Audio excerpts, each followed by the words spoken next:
গাড়ি ঢুকবে তো, মন্ত্রীদের গাড়ি ঢুকবে এখানে রাখ।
দেখুন, সারা পশ্চিমবঙ্গব্যাপী পঞ্চায়েতের যে কাজ চলছে তার রিভিউ চলছে প্রত্যেক জেলায়। আমাদের মাননীয় প্রিন্সিপাল সেক্রেটারি, এখানকার মাননীয় ডিএম, অন্যান্য সেক্রেটারি, স্পেশাল সেক্রেটারি থেকে আরম্ভ করে পুরো স্টেটের টিম এসছে এখানে। ডিএম থেকে নির্মাণ সহায়ক পর্যন্ত আজকে প্রায় 650 সংখ্যার কর্মচারীরা ছিলেন।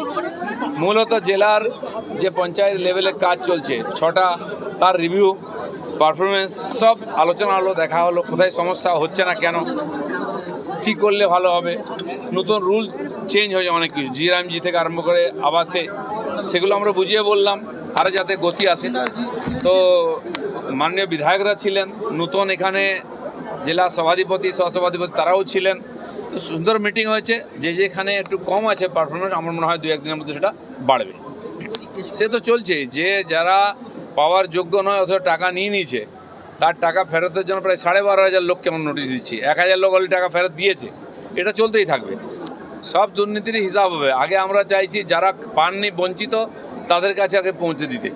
বাকি দুর্নীতির হিসাব তদন্ত চলার তো সময় আছে, সেটাও চলছে। ডিপার্টমেন্ট থেকে স্পেশাল অডিট হচ্ছে প্রায় 10% জিপিতে, আদি চলবে। এখন আমরা পারফরমেন্স ডেলিভারির উপরে জোর দিয়েছি। কেন টাকা পড়ে আছে সেই ব্যাপারে বিডিওদের জিজ্ঞেস করা হয়েছে, কিভাবে খরচা করবেন সেটাও বলা হয়েছে। যেমন শৌচালয়ের কাজ হচ্ছে না, বন্ধ হয়ে আছে, লোককে স্যাংশন করার পরেও টাকা যাচ্ছে না। আগে একটা ব্যাপার ছিল যে আগে তুমি বানাও তারপরে পয়সা দেবো, এখন আগে আমরা 50% 6,000 টাকা দিয়ে দেবো, আর বাড়ি শৌচালয় কমপ্লিট হলে বাকি 6,000 টাকা দেবো। সেই ব্যাপারগুলোও বলা হচ্ছে। কোনো ট্যাক্স নেই, সেক্রেটারি দিয়ে দিয়েছেন, পেপারে বেরিয়ে গেছে, কোনো ট্যাক্স না বাড়ানো হবে, সব হবে, পঞ্চায়েত বিভাগে সব কাজ হবে। ফলো এবং সাবস্ক্রাইব করুন সত্য ও নিরপেক্ষ খবরের সাথে কোলাঘাট বার্তা।